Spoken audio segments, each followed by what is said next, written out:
In this video, I am going to share with you 5 tips to help you stay well this winter. Stay till the end and I will share with you an extra tip to help you if you are struggling with colds and sinus problems at the moment.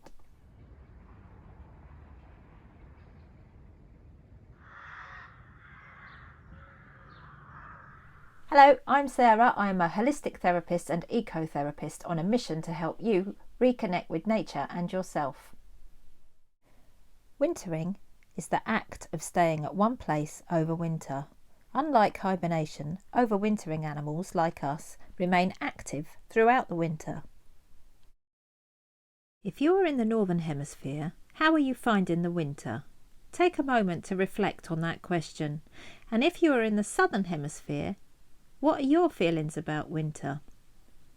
Here in the UK, I find winters really tough. The lack of bright light and the unpredictable weather that goes from grey, wet and windy to freezing cold iciness is exhausting. And I know that we get off lightly compared to other countries. Trying to carry on as normal feels hard, and it is hard for a reason. When we look at nature, the natural world is resting. The plants and animals are doing the bare minimum. But us humans are carrying on as if it's midsummer, doing things at fast pace, not making any time to connect with what our instinct is telling us, which is to slow down and rest. And then we get ill and rest is forced upon us. Resting is an act of rebellion in our culture, and I encourage you to be rebellious. Put yourself first. Say no to the things that are draining your precious energy in these darker months, and take some time to reflect on the things that are important to you. Where will you put your energy this coming year? Eat better. Another way we can care for ourselves in these darker days is to make better choices with our food. Now I am speaking to you as a realistic mum of 3 who struggles to find time to rustle up organic, healthy food for every single meal. I wish I could, but let's be kind to ourselves and let's be realistic. I would suggest being mindful of what you are eating and drinking. The more non-processed food and drinks, the better. The more organic food you can consume, the better. If, like me, you have very fussy children who don't want to eat your weird healthy food, make it anyway. Eat some and freeze some. Keep it for a day when you don't know what there is to have for dinner. Soups, stews, curries, cottage pies are all good for batch cooking. There are some brilliant recipes on the Happy Pear YouTube channel, and also Deliciously Ella and Joe Wicks have some tasty, filling, healthy recipes. Take time for you. What are the things you really enjoy?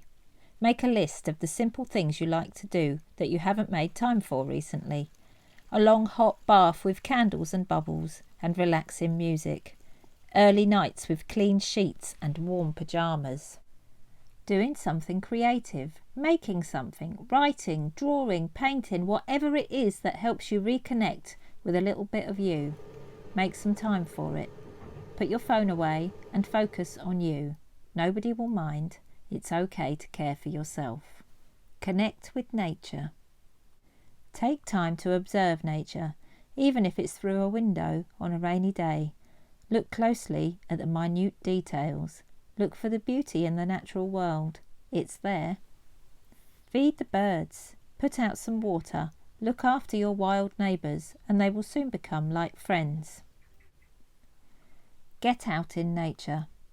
It's so tempting to lock ourselves indoors all of the time during the winter, especially on cold, dark days, but I really want to encourage you to get out in nature. Feel the weather on your face, even if it's wet and cold. Let your body reconnect with the natural environment, even just for 15 minutes. You don't need to hike anywhere or drive for miles. Just step outside, go for a walk with a friend, take the dog out, or do something in the garden.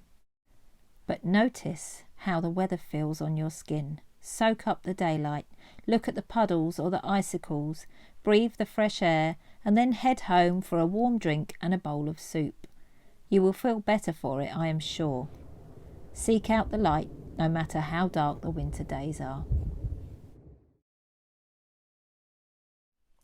Here is tip number 6, which is an extra bonus for you.